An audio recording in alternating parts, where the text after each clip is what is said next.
walang kapantay na martial god, unang yugto. Kabanata 201, ang mga opisyal. Hanman, gaano kalakas ang mga opisyal na ito? Tanong ni Lin Feng. Nais niyang maunawaan ang potensyal ng hukbo. Ang pinakamahusay na paraan upang malaman ay upang maunawaan kung gaano kalakas ang mga opisyal. Ang mga ordinaryong sundalo ay nasa Chi layer. Ang mga bantay ay nasa tuktok ng layer ng Chi. Ang mga sarhento ay kinakailangang makalusot sa layer ng Ling Chi. Mas mahigpit pa ito para sa mga tenyente na kinakailangang makalusot, hindi bababasa, ang ikatlong layer ng Ling Chi. Ang mga non-commissioned na opisyal ay dapat na nakalusot sa ika-6 na Ling Chi layer at kung saan ang tatlong opisyal ay nababahala, ang isa ay nasa ika-8 Ling Chi layer at ang dalawa pa ay nasa ika-9 na Ling Chi layer. Isang hakbang pa at maaabot nila ang Zuan Chi layer. Napakalakas nila. Ipinaliwanag ni Hanman ang mga bagay na ito ng detalyado kay Lin Feng. Ang lakas ay ang pinakamahalagang bagay sa mundo ng paglilinang, lalo na sa loob ng hukbo. Kinakailangan ng lakas kapag nakikipag-usap sa mga sundalo, imposibleng umasa lamang sa mga pagsasamantala ng militar ng isang tao, kinakailangan ng lakas upang gawin ang mga subordinate na sumunod sa mga utos. Kahit sa larangan ng digmaan, walang lakas, napakadaling mapatay. Ang pagiging inspirasyon at pananakot ay ang pinakamalaking hamon. Lin Feng, kuya, nag-iisa tayo bilang mga tropang Chi-Xi. Kahit na ang bilang ay hindi kasing dami ng iba pang bahagi ng hukbo, ang kanilang karaniwang lakas ay mas mataas kaysa sa iba pang mga sundalo. Bukod pa rito, ang opisyal ng tropang Chi-Xi ay nasa tuktok ng ika-9 na layer ng Ling Chi. Sinasabing malapit na siyang makapasok sa Zuan Chi layer. Napakadakila. Dagdag ni Hanman, naunawaan ni Lin Feng kung bakit ganoon ang sitwasyon. Ang mga tropang Chi-Xi ay mga piling tropang nilikha mismo ni Liu Kanglan.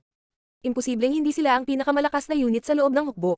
Ang baluti na suot nila ay iba sa iba pang mga sundalo. Lahat sila ay may itim at gintong baluti na lubos na nagpapataas ng kanilang depensa. Bukod pa rito, ang baluti ay may pulang kinang dito na nagmukhang hindi kapanipaniwalang maringal sa mga sundalo.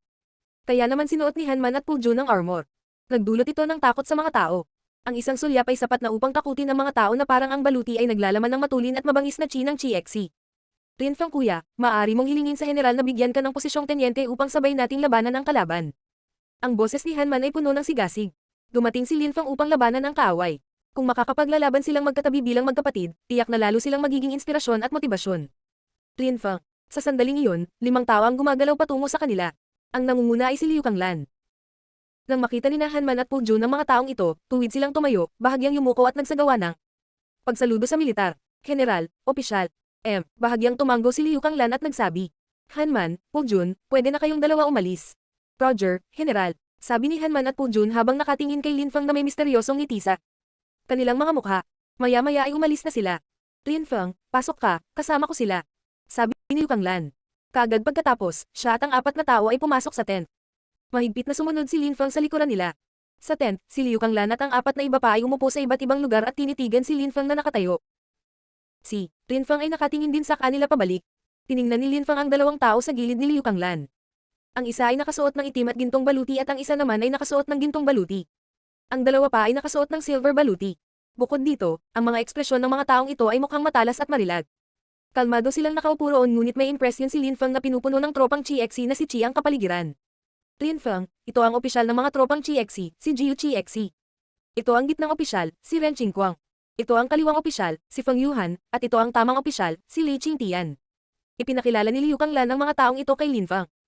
Si Jiu Chi-Xi, ang opisyal ng mga tropang Chi-Xi, ay nakasuot ng Chi-Xi armor. Si Ren Qingguang ay nakasuot ng gintong baluti. Ang kaliwa at kanang mga opisyal, sina Feng Yuhan at Li Qingtian ay nakasuot ng silver armor. Itinalaga ni Liu Kanglan ang mga taong ito na mamuno sa malaking bahagi ng hukbo.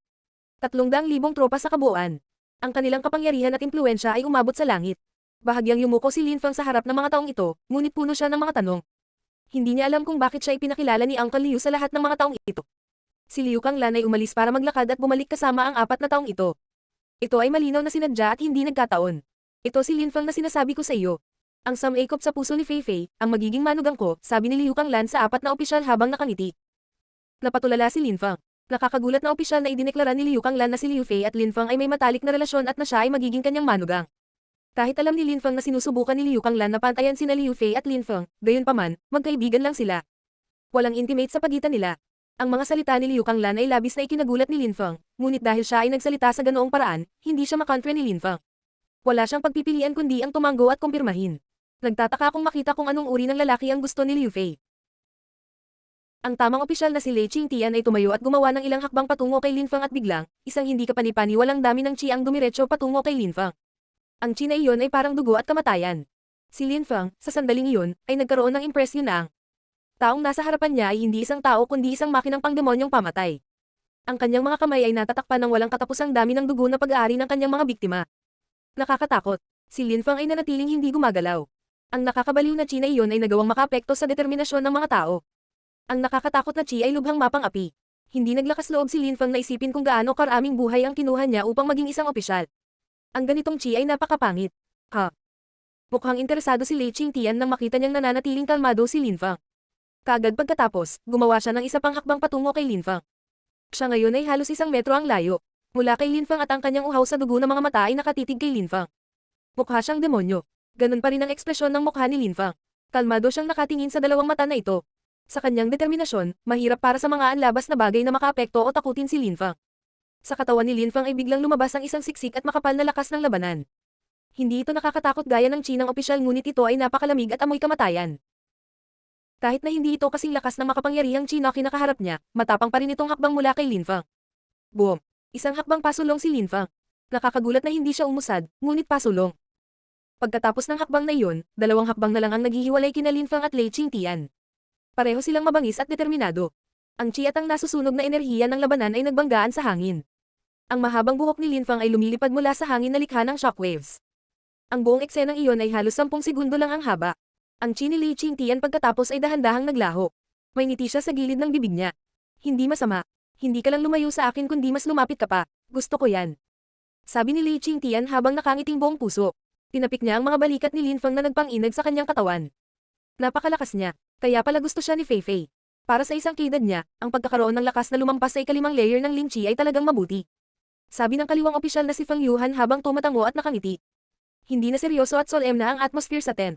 Kung hindi ako nagkakamali, nakalusot na siya sa ika-6 na layer ng Ling Chi, tama ba? Sabi ng middle officer na si Ren Qingguang habang nakangiti. Bahagyang tumango si Lin Fang at nagsabi. Opisyal Ren, tama ka. Wala ka pang 18. Ang pag-abot sa ganoong antas ng paglilinang ay lubos na kahanga-hanga.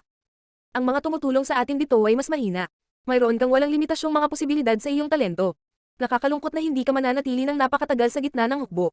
Ang boses ni Ren Qingguang ay puno ng panghihinayang. Ang mga mahuhusay na batang cultivator ay hindi nanatili sa loob ng hukbo. Ang hinahanap lamang nila ay kaliwanagan sa landas ng paglilinang. Kahit na lumaban sila sa panig ng hukbo, ito ay para lamang magkaroon ng praktikal na karanasan at maging mas malakas. Ang mga sitwasyon kung saan nakataya ang buhay at kamatayan ay nakatulong sa kanila na maging mas malakas. Ang ganitong uri ng magsasaka ay aalis sa hukbo pagkatapos makumplito ang kanilang pagsasanay. Ang mga taong tulad ni Liu Kanglan ay bihira. Dahil sa kanyang tungkulin bilang general, marami siyang pasanin at obligasyon. Siya ay may kamanghamanghang talento at patuloy na lumalakas kahit na sa mga pasanin na ito. Ang pagiging isang general ay hindi ordinaryong pagsasanay sa paglilinang, kailangan niyang hikayatin ang puso ng mga opisyal at tropa. Ang likas na talento ni Lin Fang ay mas nakakatakot kaysa sa talento ni Liu Kanglan. Malinaw na hindi siya mananatili sa loob ng hukbo. Mula sa 4 na opisyal, tanging si Jiu Qixi lang ang hindi umimik. Mukha siyang solemne at magalang. Ang ekspresyon ng mukha niya ay parang na-freeze sa loob ng 1,000 taon. Sige, bumalik ka na sa mga pwesto mo. Qixi, maaari kang manatili dito. Walang pakialam na sabi ni Liu Kang. Tumango ang 3 opisyal at lumabas ng tent. Lin Fang. Sigaw ni Jiu Qixi, na kanina patahimik. Ha?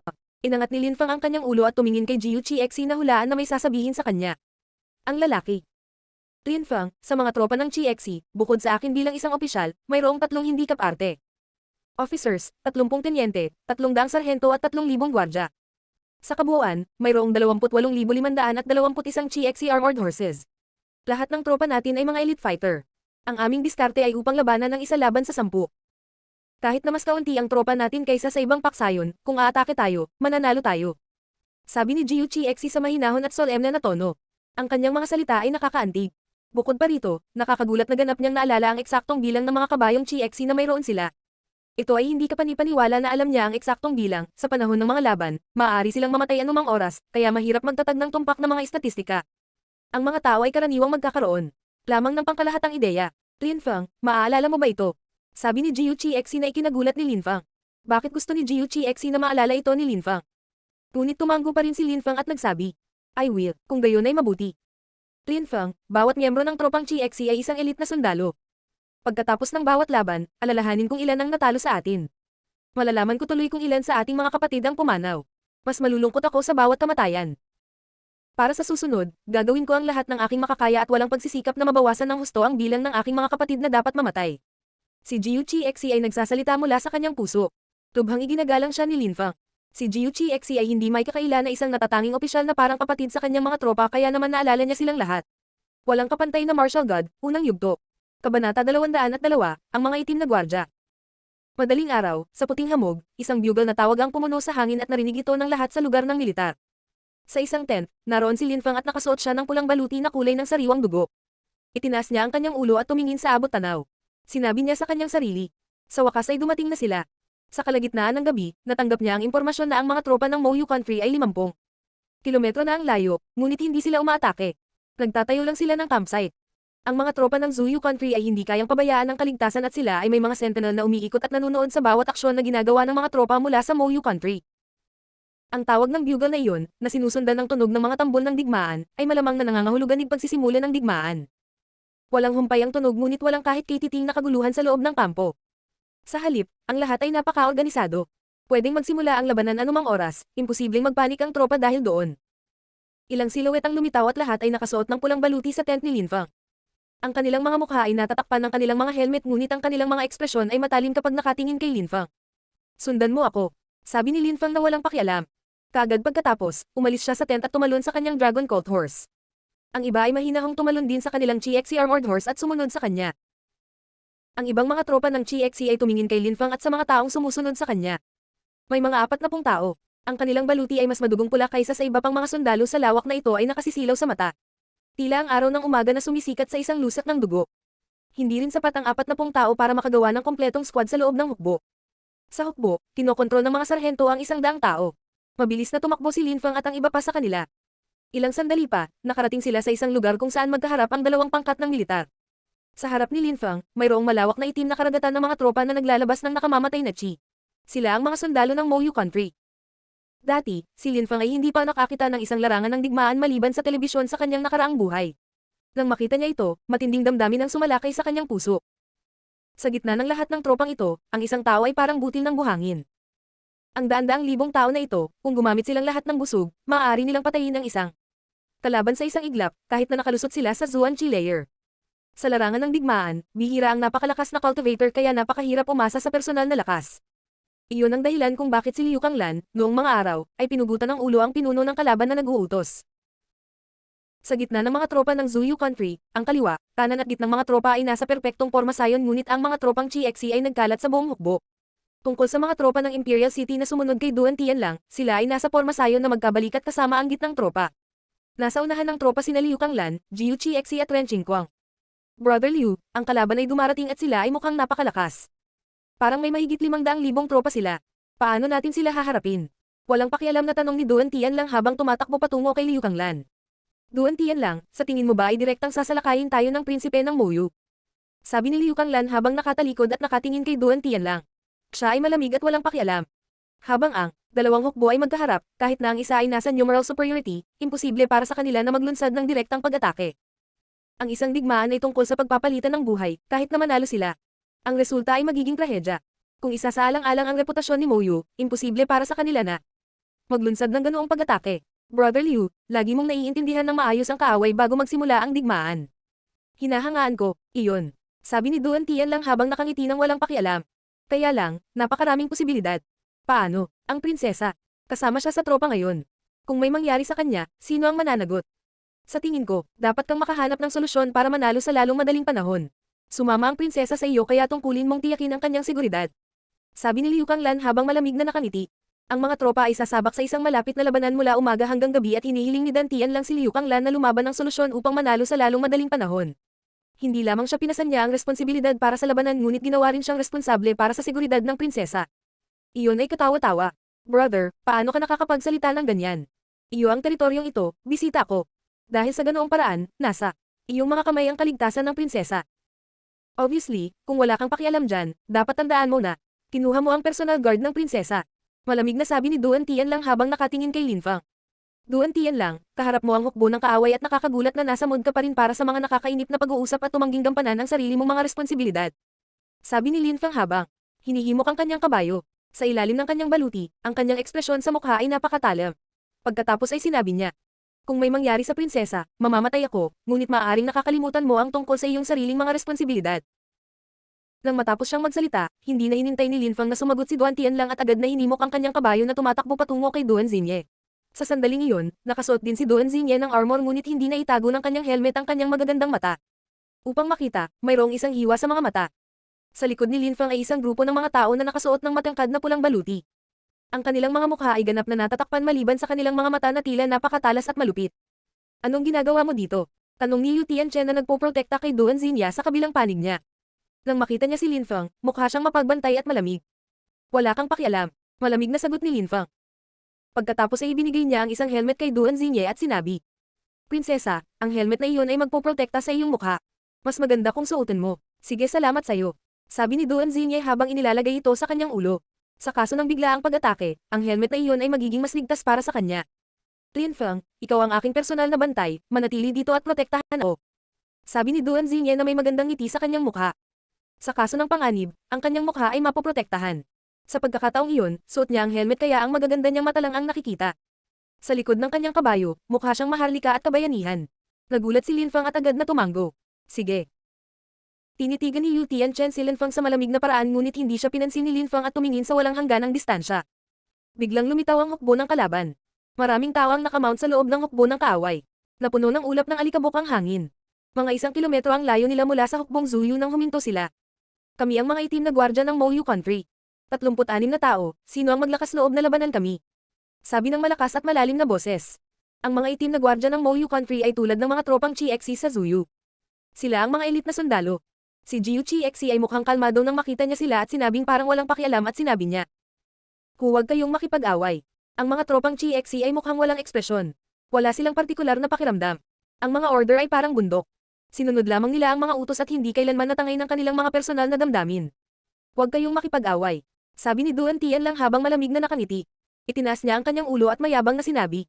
Ang mga tropang Chiexi ay ang mga piling puwersa ng bansa ng Zuyu at ngayon kami ay sa digmaan. Nakakagulat na sinabi mong hindi tayo naglalaban.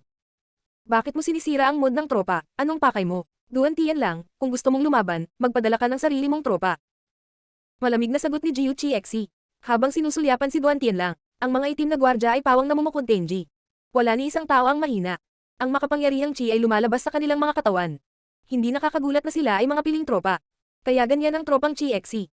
Anong grupo ng mga bastos? Kahit hindi ako talented, hindi rin ako uuwi. Sigaw ni Duan Tianlang sa napakalakas na boses para marinig siya ng lahat. Sa isang iglap, pinasulong ni Duan Tianlang ang lahat ng kanyang tropa. Araw-araw, higit na nakadidismaya ang mga tropa ng Chiexi. Una, hindi pa nila binuksan ang gate ng lungsod. Para sa kanya at sa sandaling iyon ay hindi sila nang ahas na lumaban. Hindi karapat-dapat si Liu Kanglan sa kanyang palayon na The Divine Arrow.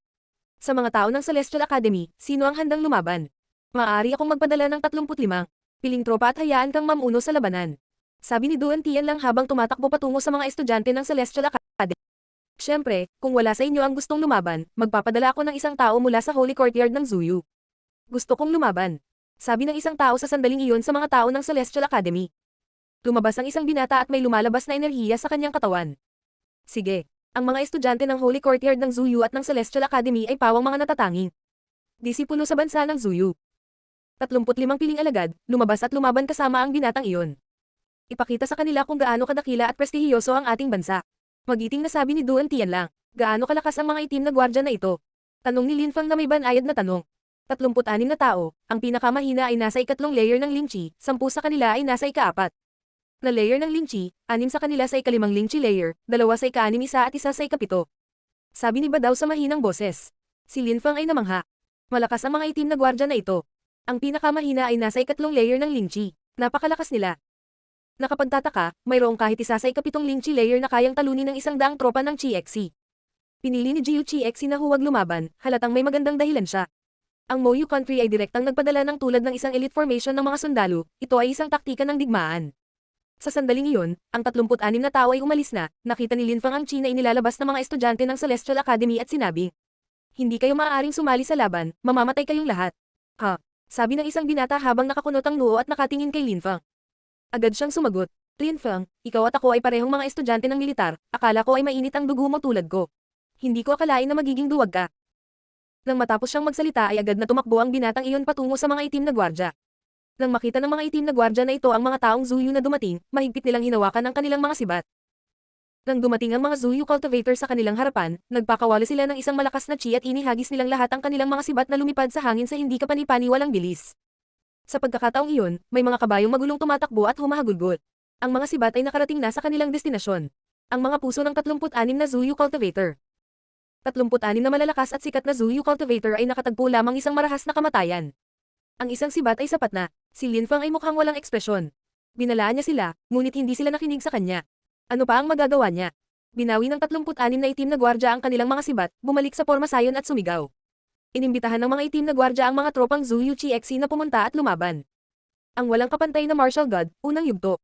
Kabanata 203, ang Celestial Sword Unit. Ang hukbo ng Zuyu ay tahimik na nakatingin sa hanay ng mga itim na gwardya. Nagulat sila. Ang 36 na itim na gwardya ay hindi kapani-paniwalang malakas. Ang mga itim na gwardya at ang kanilang mga sibat ay pinagmamalaki at hinamak ang hukbo ng Zuyu. Maaari silang pumatay ng mga tao sa isang simpleng paghagis ng kanilang mga armas. Nang marinig nila ang imbitasyon ng mga itim na gwardya, nanatiling tahimik ang hukbo ng Zuyu. Ang maluwalhating pagkamatay, nararapat silang igalang. Hindi lahat ng estudyante ng Celestial Academy ay duwag na walang lakas ng loob na lumaban. Sabi ni Duan Tian lang sa mahinang boses. Pagkatapos, parang nakakapagpasigla, sinabi niya, sa mga henyo ng Celestial Academy, sino ang handang pumunta at ipaghiganti ang mga kapwa mo estudyante? Mga duwag na walang lakas ng loob na lumaban. Malinaw na naiintindihan ni Linfang kung sino ang tinutukoy ni Duan Tian lang. Ginawa ng lahat. Tulad ng sinabi mo, tayo ay nakatali sa isang karaniwang galit sa kaaway. Ang Holy Courtyard ng Zuyu at ang Celestial Academy ay naglalaban bilang magkapatid. Nabalitaan ko na ang anak mo, si Duan Han, ay isang pambihirang henyo. Dumating din siya sa larangan ng digmaan upang makakuha ng praktikal na karanasan. Gusto kong anyayahan si Duan Han na mabawi ang prestihiyo ng ating bansa dahil napahiya ang ating bansa. Sabi ni Linfang, hayaan si Duan Han at gawin ang kabayanihan. Sabi ng isang tao sa likod ni Linfang ng napakalakas. Hayaan si Duan Han at maging isang bayani. Sigaw ng isang tao sa gitna ng tropa ni Chixi. Ang mga boses na ito ay nakakabingi sa pandinig ni Duan Han. Si Duan Han at ang kanyang ama ay nakatitig kay Linfang. Napakalupit at tuso. Halos nakalimutan na nila ang kanilang orihinal na kasamaan at malisyosong intensyon. Sinabi mo lang, kanina, na ang pagkamatay sa larangan ng digmaan ay isang maluwalhating kamatayan, na karapat-dapat sa paggalang. Si Duan Han ay hindi duwag, siya ay napakalakas. Hindi siya matatakot at tatanggihan ng isang away. Ano man ang resulta ng labanan, hindi mahalaga, ito ay maluwalhati at karapat-dapat sa paggalang. Kaya naman, gusto kong anyayahan si Duan Han na ipaglaban ang kanyang bansa. Matigas na sabi ni Linfang. Hayaan mo si Duan Han na lumaban. Sabi ng isa pang boses na sobrang lakas. Si Duan Tian lang ay panay. At malamig na nakatitig kay Linfeng. Inilalagay siya ng bastard na iyon sa isang sitwasyon na hindi niya maalis. Ang sarili. Kung gusto kong lumaban, kaya kung magdesisyon sa sarili ko, ano ang silbi ng paglalagay ng labis na presyon sa iba? Sumigaw si Duan Han kay Linfang ng malakas para marinig siya ng lahat. Tumahimik ka. Nang matapos magsalita si Duan Han, si Linfang ay sumigaw ng mas malakas. Ikaw at ang iyong ama ay talagang walang kahihiyan. Pinipilit kita na lumaban. Hindi ka man lang maglakas loob na lumaban. Simula pa lang, nagpadala ka lang ng mga estudyante ng Celestial Academy para lumaban dahil gusto mong mamatay silang lahat. Nakakagulat na sinasalakay ni Linfang si Duan Tian lang at ang kanyang anak sa harapan ng lahat ng tropa. Lahat ay natulala ngunit ang mga estudyante ng Celestial Academy, na sa una ay hindi nagre-react, ay pinaikit ang kanilang mga mata. Nalaman nila kung gaano kamali siya at tusong si Duan Tian lang. Linfang, kilala mo ba kung sino ang kausap mo? Sabi ni Duan Tian lang na tila napakasama. Siya ang punong, commander ng lahat ng hukbo at nakakagulat na nang ahas si Linfang na hiyain siya. Hindi ako nasa ilalim ng autoridad ng punong komandante. Malamig na sabi ni Linfang. Gustong magsalita ni Duan Tian lang ngunit biglang kumalat ang malamig na boses. Duan Tian lang, pinayagan kitang pumasok sa lungsod para tulungan mo kaming lumaban sa kaaway, hindi para manggulo ka rito at kumilos ng parang bata. Malinaw na si Liu Kanglan iyon. Kaagad pagkatapos, tumingin siya kay Linfang at sinabi, kinakontra mo si Chief Commander Duan Tian lang at iyon ay isang pagkakasala. Lumaban ka at tabyusan ang iyong krimen sa pamamagitan ng mga nagawang militar. Roger, General, mataimtim at magalang na tumanggo kay Linfang. Kaagad pagkatapos, tumingin siya sa kanyang harapan at nagsimulang tumakbo ng buong bilis sa likod ng kanyang Dragon Colt Horse. Mahigpit siyang sinundan ng mahigit 30 mandirigma na nakasuot ng pulang-pulang sandata. Isang ulap ng alikabok ang bumangon sa kanilang paligid. Nang makita ng mga itim na gwardya si Linfang at ang iba pa na lumalapit, inihagis nila ang kanilang mga sibat sa nakakatakot na bilis na nagbubuga ng mga sipol habang sila ay tumusok sa hangin. Ang makapangyarihang chi ay lumalabas mula sa kanilang mga sibat. Ang mga tunog ng mga sibat na tumutusok sa hangin ay kumalat sa larangan ng digmaan. Pahinga, sabi ni Linfang sa sandaling iyon. Kaagad pagkatapos, ang lahat ng mga mandirigma na nakapaligid sa kanya ay naglabas ng mga sandata na nagpakalat ng maningning na kinang at pinutol ang mga sibat. Sa pas. Nakita lamang ng karamihan na ang mga sibat na ito na gumagalaw patungo kay Linfang at ang lahat ng iba pa ng buong bilis ay nabali lang at ang ilan ay nahati sa himpapawid. Ano ang nangyayari? Nagulat ang lahat. Paano naging posible iyon? Kahit na si Lin Fang at ang kanyang mga mandirigma ay mas malakas kaysa sa mga kalaban, hindi ito posible para sa kanila na mabali ang mga sibat na iyon ng ganoon kadali. Anong matatalim na sandata? Ang mga tao ay nakatingin sa mga armas na hawak ni Lin Fang at ng mga mandirigma sa kanilang mga kamay, sila ay napakatalim. Pumunta ka, matapos sabihin ni Lin Fang ang salitang iyon, mabilis silang tumakbo patungo sa mga kalaban at sa isang kisap mata, tumalsik ang dugo ng mataas sa hangin at ang tunog ng paghiwa ng laman na sinundan ng mga kabayong humihingal ay napuno ng hangin. Gumalaw ang talon ni Badaw sa hangin at naglabas ng malupit na enerhiya ng talon. Ang kanyang lakas ng ika-6 na layer ng Ling Chi ay nangangahulugan ng kamatayan para sa lahat ng mga itim na gwardya. Ang mahabang espada ni Lin Fang ay nakasisilaw habang inatake niya ang pinuno ng mga itim na gwardya, na nasa ika-7 layer ng Chi. Ang kanyang espada ay kumislap at agad na tumagos sa kapaligiran na nagpakawalan ng nakakabaliw na dami ng nakamamatay na enerhiya. Sa isang kisap mata, kalahati ng mga itim na gwardya ay patay at marami sa kanila ang nasugatan. Harangin.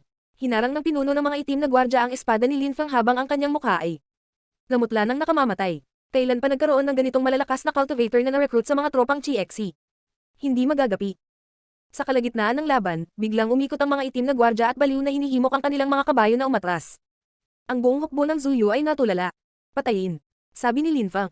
Malinaw na naunawaan ng lahat, inihanda nilang lahat ang kanilang mga sandata nang maabyutan nila ang mga itim na gwardya at binigyan sila ng madugong, marahas na kamatayan. Si Lin Fang sakay ng kanyang Dragon Colt Horse at ang iba pa sa kanilang GXC Armored Horse ay nagpatuloy sa paghabol sa mga natitirang itim na gwardya na sinusubukan pa ring tumakas. Sa sandaling iyon, isang malakas at matibay na silhouette ang tumalon mula sa kanyang GXC Armored Horse, umungal ng malakas at tumama sa lupa.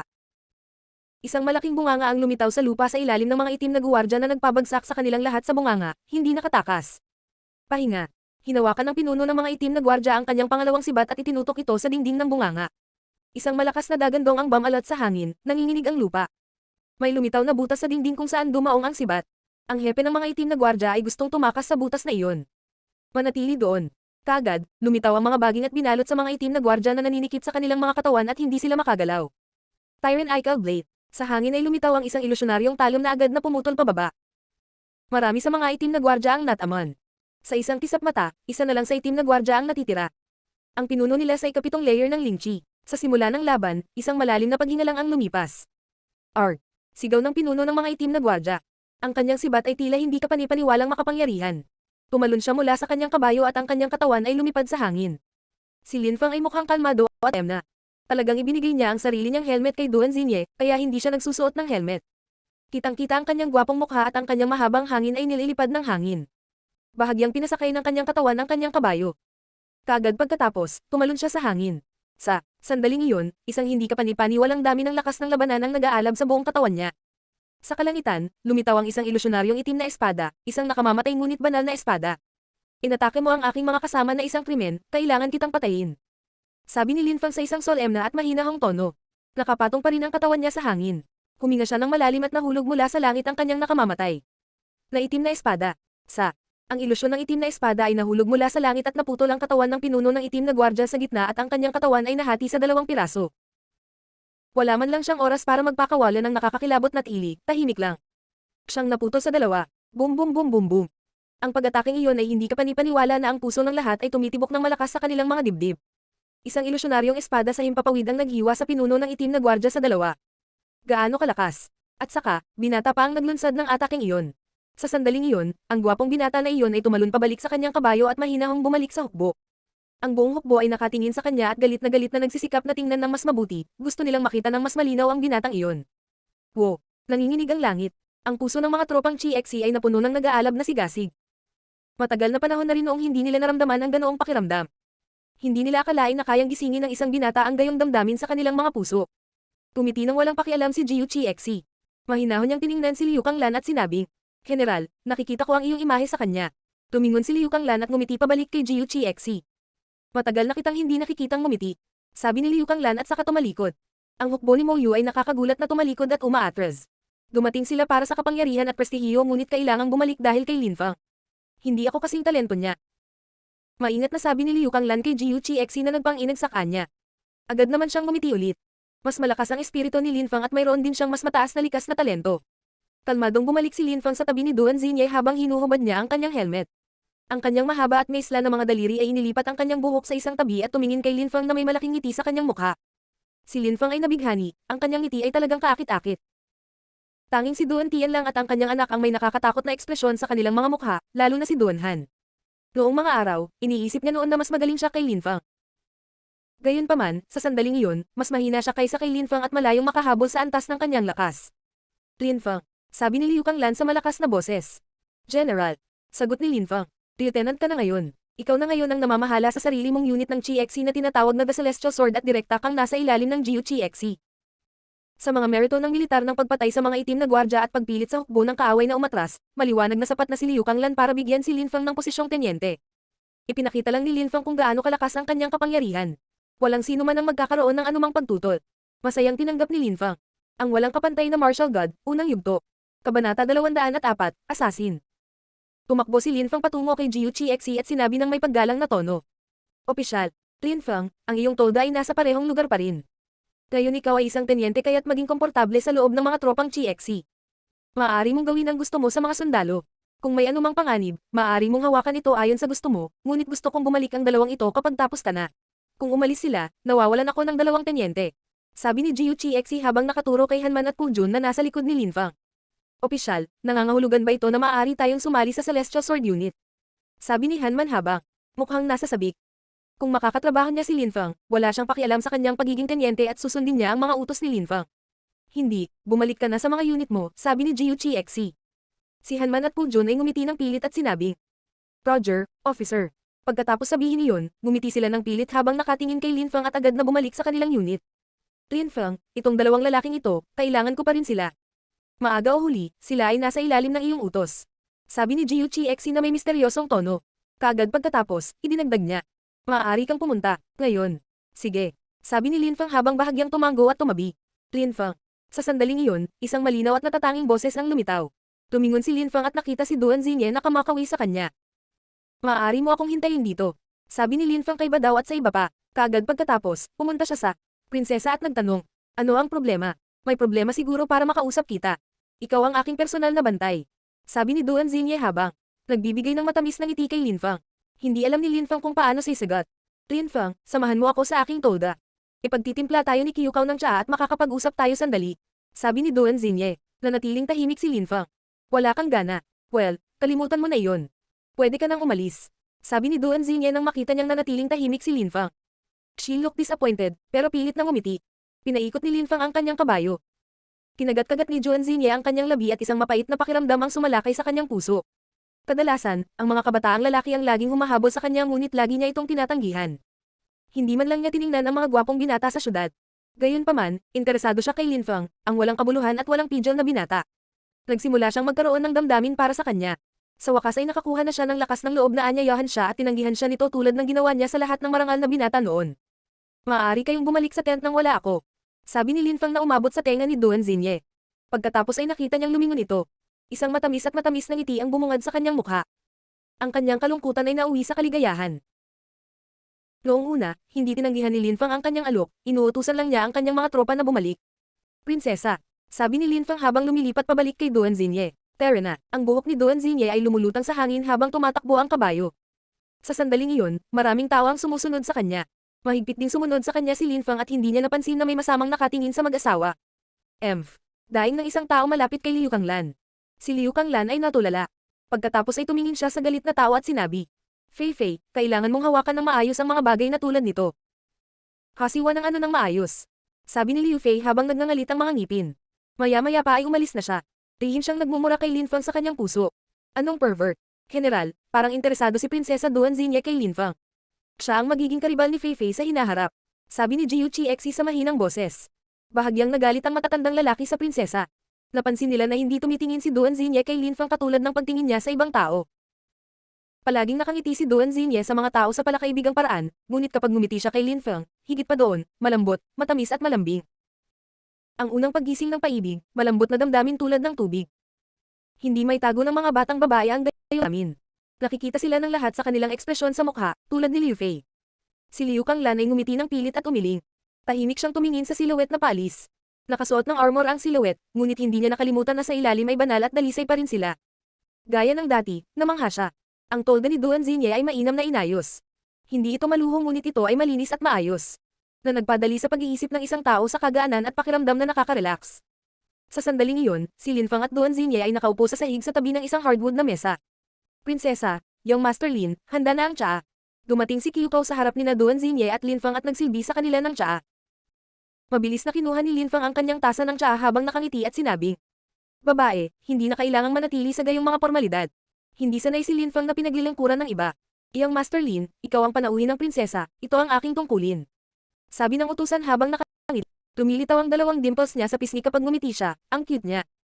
Siya ay napakabata, mga 15 taong gulang. Nakangiti lang si Linfang, ngunit hindi umimik. Sa totoo lang, alipin din si Kyukao. Napakaswerte na niya na makapagtrabaho para sa prinsesa. At saka, mukhang maganda ang pakikitungo ni Duan Xinye sa kanya. Iginagalang ni Kyukao si Duan Xinye ngunit hindi siya natakot. Si Duan Xinye ang pinakamalayo sa isang malupit na tao. "Prinsesa, ang larangan ng digmaan ay napakapanganib na lugar, bakit kailangan mong pumunta dito?" Tanong ni Linfang na hindi maintindihan kung bakit naroon si Duan Xinye. Ano ang silbi ng pagkakaroon ng prinsesa sa larangan ng digmaan? Masyadong maraming oras ang ginugol ko sa Imperial Palace. Nalanghap ko ang parehong mabahong hangin araw-araw, kaya naisip ko na kailangan kong makakita ng iba at nagpas siyang pumunta at makita ang magigiting na mga sundalo sa larangan ng digmaan. Sabi ni Duan Xinye sa mahinang boses habang nakangiti. Maraming mga tao ang nangangarap na manirahan sa Imperial Palace, ngunit ang mga talagang nakatira dito ay may pakiramdam na ito ay tulad ni isang bilangguan at kailangan upang makita ang labas ng mundo. "Linfang, gusto mo ba ang kudyapi?" Biglang tanong ni Duan Xinye. Bahagyang tumango si Linfang at nagsabi, "Oo naman. Ako ang magpapatugtog ng sitar para sa iyo." Nang makita ni Duan Xinye na tumango si Linfang, ngumiti siya at mukhang nasa sabik. Sa sandaling iyon, pumunta si Kyukao at kinuha ang isang sinaunang kudyapi. Nilinis niya ang mesa at inilagay ang sitar sa walang batik na mesa. Ito ay isang napakakomportableng pakiramdam.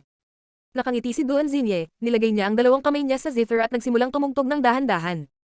Tumingin si Linfang kay Duan Xinye. Siya ay maganda, matikas at matikas. Paminsan-minsan, itataas niya ang kanyang ulo at ngumiti. Ang ngiting iyon ay kaakit-akit. Anuman ang katayuan sa lipunan, ang kanyang kagandahan at kakisigan ay sapat na para mabaliw ang sinumang normal na lalaki. Hindi nakakagulat na ang bawat isang marangal na binata ay umaasa na pakasalan ang prinsesa. Napakagandang babae, na bukod doon ay may katayuang prinsesa at nagtataglay ng makapangyarihang espiritu ng dugo, kaya niyang tuksuhin ang karamihan sa mga lalaki. Nagsimulang tumugtog ng melody si Duan Xinye na nagpaisip kay Linfang ng isang kalmadong batis na dumadaloy sa kagubatan ng kawayan. Madaling masabi ng mga connoisseurs ng zither kung anong uri ng personalidad at ugali ang mayroon ng isang tao kapag nakikinig sila sa kanila na tumutugtog ng zither. Siya ay kasing lamig ng batis ng bundok, tulad ng isang orchidea sa gitna ng isang mapayapang bundok. Dahan-daang ipinikit ni Linfang ang kanyang mga mata at mahinahong nakinig sa napakagandang musika. Nakaramdam siya ng saya. Kasama si Duan Xinye, hindi niya naramdaman na kailangan niyang mag-ingat, makakapag-relax siya. Nakaramdam siya ng saya sa kanyang puso. Si Duan Xinye, minsan, ay itinataas ang kanyang ulo upang tingnan si Linfang. Nang makita niya na si Linfang ay nakapikit at tila ganap na nakaka-relax, ang ngiti sa kanyang mukha ay naging matamis at matamis. Sa loob ng tent, kalmado at payapa ang kapaligiran. Tanging ang tunog lamang ng kudyapi ang pumuno sa hangin. Ngunit sa sandaling iyon, si Linfeng, na mariing nakapikit habang nakikinig sa musika, ay biglang nagkaroon ng kakaibang sensasyon. Bigla siyang nagmulat ng mata. Ang kanyang mga mata ay ganap na itim at walang ekspresyon.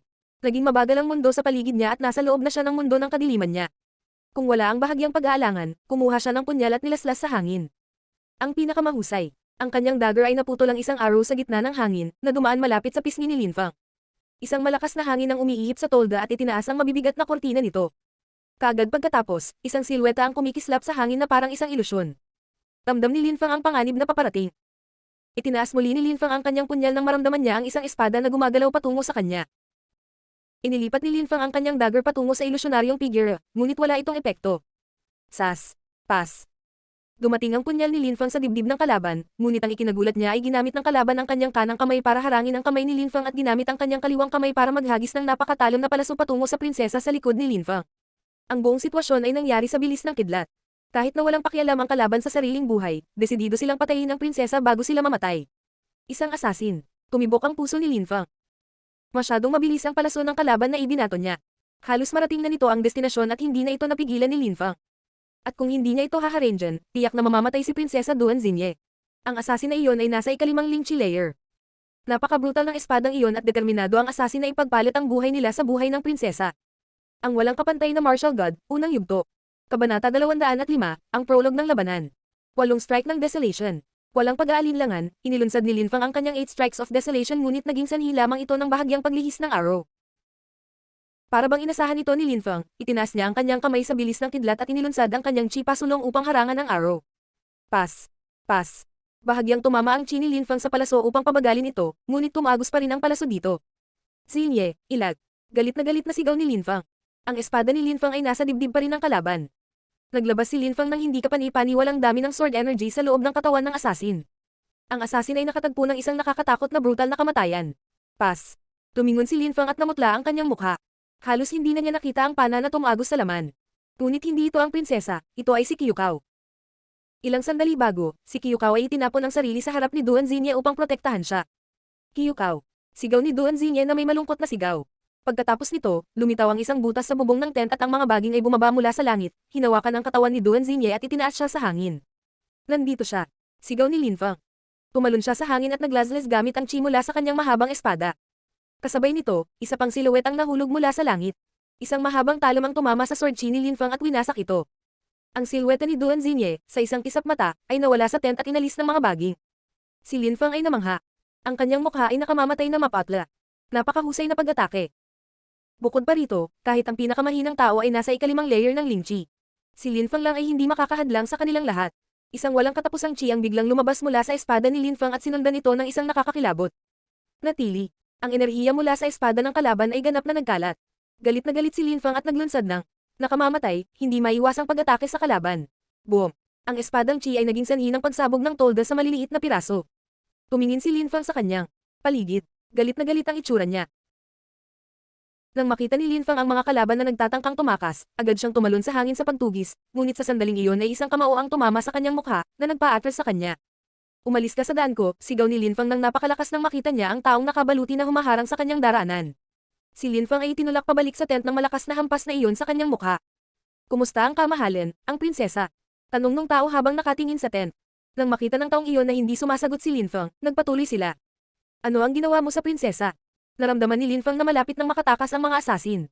Wala siyang panahon para sa mga walang kwentang pag-uusap. Siya ay sumulong at itinaas ang kanyang espada. Malamig na ngumiti ang nakabaluti at sumigaw. Hande na ang mga palaso. Nang matapos silang mag-usap, isang grupo ng mga silhouette ang biglang dumating sa paningin at itinaas ang kanilang mga busog. Lahat sila ay nakatutok kay Linfang. Sa sandaling iyon, isang malakas na puwersa ang sumugod kay Linfang. Nagbago ang ekspresyon ng mukha ni Linfang, alam niyang nakulong siya. Mabilis siyang umatras at tinanong ang nakabaluti na tao. Ikaw ba? Hindi pinansin ng taong iyon ang tanong ni Linfang at sumigaw sa napakalamig na boses. Ano ang ginawa mo sa prinsesa? Nang matapos siyang magsalita ay humakbang siya patungo sa tent na halos sira-sira na. Pagkatapos ay nakita niya na mayroon lamang bangkay ng babae ngunit hindi ito ang prinsesa sa halip ay si Kokyo. Halatang wala na ang prinsesa. Ibigay mo ang prinsesa. Sigaw ng nakabaluti. Napakatalam ng ekspresyon ng mukha niya. Bahagyang itinaas niya ang kanyang kamay at sa sandaling iyon, hinailan ng napakaraming silweta ang tali ng kanilang mga busog na handang magpaputok patungo kay Linfang anumang oras. Biglang ngumiti si Linfang at tumawa ng walang pakundangan. Ang kanyang dalawang maitim at walang ekspresyon ng mga mata ay nakatitig sa taong iyon at sinabi niya sa malamig na tono. Hindi lang plano mong patayin ng prinsesa kundi gusto mo ring gumawa ng mga maling paratang laban sa akin para patayin ako. Hindi ko maintindihan ang sinasabi mo. Sabi ng tao habang nakatitig kay Linfang sa malamig at walang pakialam na paraan.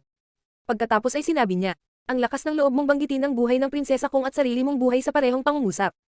Masyadong mataas ang tingin mo sa sarili mo. Kahit na ang katayuan mo bilang tinyente ay ipinagkaloob sa iyo ni Liu Kanglan, ngayon, pinatay mo ang alipin ng prinsesa at tumulong sa pagkidnap sa prinsesa. Kung hindi ka magbibigay ng mga paliwanag, mamamatay ka rito. Si Linfang ay malamig na ngiti. Paano niya maipapaliwanag ng malinaw ang mga bagay-bagay? Sa sandaling kinikidnap ang prinsesa, lahat sila ay naghihintay malapit sa tent, paanong hindi nila nakita ang mga kidnapper na tumakas. Bukod pa rito, sa sandaling hinahabol ni Linfang ang mga kidnapper, naharang nila si Linfang at itinigil ang kanyang pagtugis. Siyempre, inihanda nila ito dahil gusto nilang kunin ang buhay ni Linfang. Ang katotohanan na pinatay ni Linfang ang alipin ng prinsesa at inagaw ang prinsesa ay napakabilis na kumalat sa mga tropa. Isang hindi kapani-paniwalang dami ng mga tao ang patungo sa nasirang tolda ng prinsesa. Sa isang kisap mata, naging magulo ang sitwasyon. Dumating din si Duan Tian lang nang marinig niya ang balita. Linfang, ang prinsesa ay mabait sa iyo, ikaw ang kanyang personal na bantay at nakakagulat na naglakas loob kang gumawa ng ganoong krimen, ngayon, sabihin sa amin kung nasaan ang prinsesa.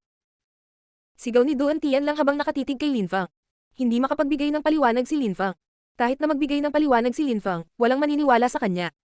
Idineklara na siya ni Duan Tian lang at ng iba pa bilang nagkasala.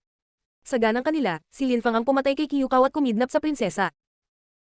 Sa sandaling iyon, hindi sigurado si Linfang kung si Duan Tian lang ang may pananagutan o isa itong tao sa loob ng militar. Duan Tian lang, hindi ba ikaw ang taong pinagmulan nito? Malamig na sabi ni Linfang. Kung talagang si Duan Tian lang iyon, talagang napakawalan Jia. Ang unang araw ay talagang nakatutok kay Prinsesa Duan Xinye, kung hindi ginawa ni Lin Fang ang kanyang makakaya upang harangin ito, si Duan Xinye ay namatay na. Hindi ka titigil hanggat hindi ka namamatay. Sigaw ni Duan Tian lang sa malamig na tono. Agad niyang ipinagpatuloy. Bibigyan kita ng ilang oras para mag-isip, kung hindi mo sasabihin kung nasaan ang prinsesa, papatayin kita bilang parusa. Nang matapos siyang magsalita, sinindihan niya ang isang oil lamp at pagkatapos ay isang nakamamatay na enerhiya ang lumabas sa kanyang katawan habang siya ay gumagalaw patungo kay Lin Fang. Si Lin Fang ay mukhang malamig at walang pakialam. Isang nakamamatay na liwanag ang sumilay sa kanyang mga mata. Kung si Duan Tian lang talaga ang pinagmulan nito, isa itong magandang pagkakataon. Bakit hindi niya siya pinatay on the spot at binigyan siya ng oras para makapag-isip tungkol sa pagbibigay sa kanya ng sagot? Ang maikling oras na ito ay sapat na para kumalat ang balita kay Liu Kanglan at para mabilis siyang sumugod sa lokasyon.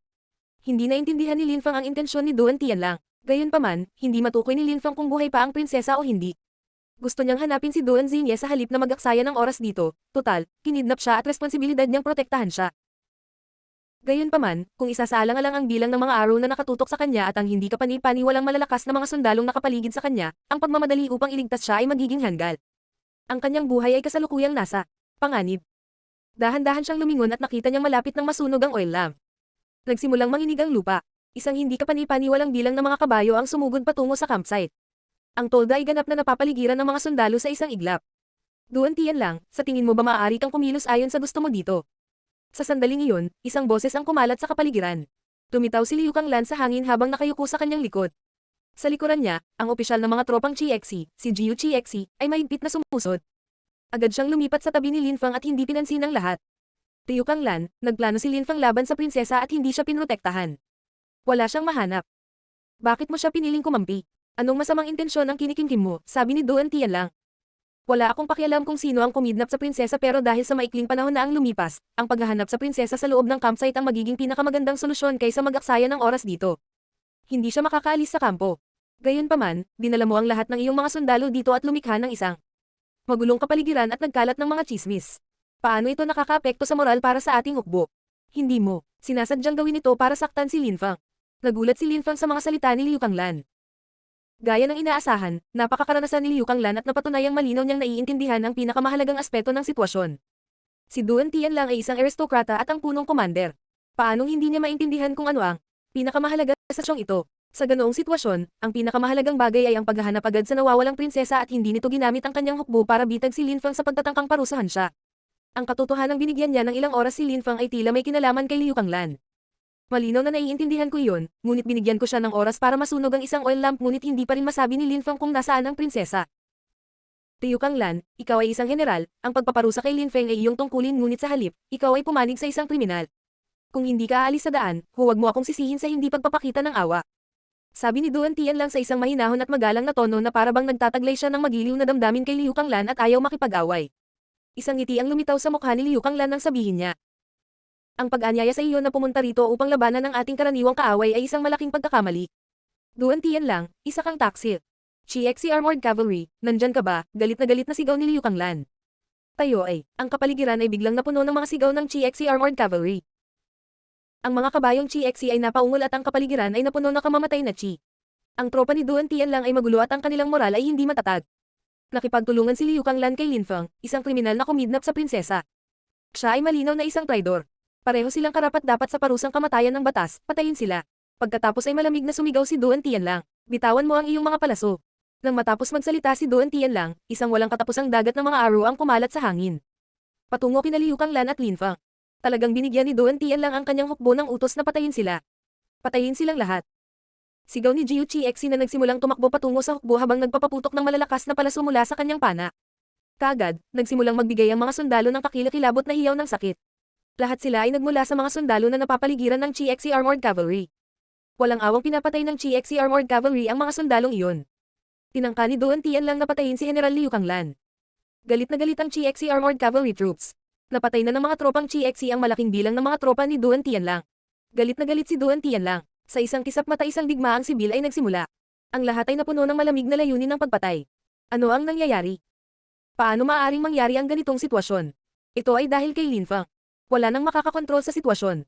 Ang mga sundalo mula sa parehong hukbo ay nakikipaglaban sa isa't isa at namamatay. Parang naplano na ang lahat simula nang pumasok si Lin Fang sa tolda ng prinsesa, na parabang napahamak sila. Mula sa sandaling iyon, Sa di kalayuan, isang tawag ng bugle ang maririnig ngunit halos hindi ito marinig ng karamihan sa tropang Zuyu. Sa sandaling iyon, namutla ang mukha ni Liu Kanglan at Lin Feng. Ang pinaka nakakatakot sa tawag ng bugle na iyon ay nagmula ito sa hukbo ng Moyu Country, na lumalapit sa kanila para maglunsad ng pag-atake.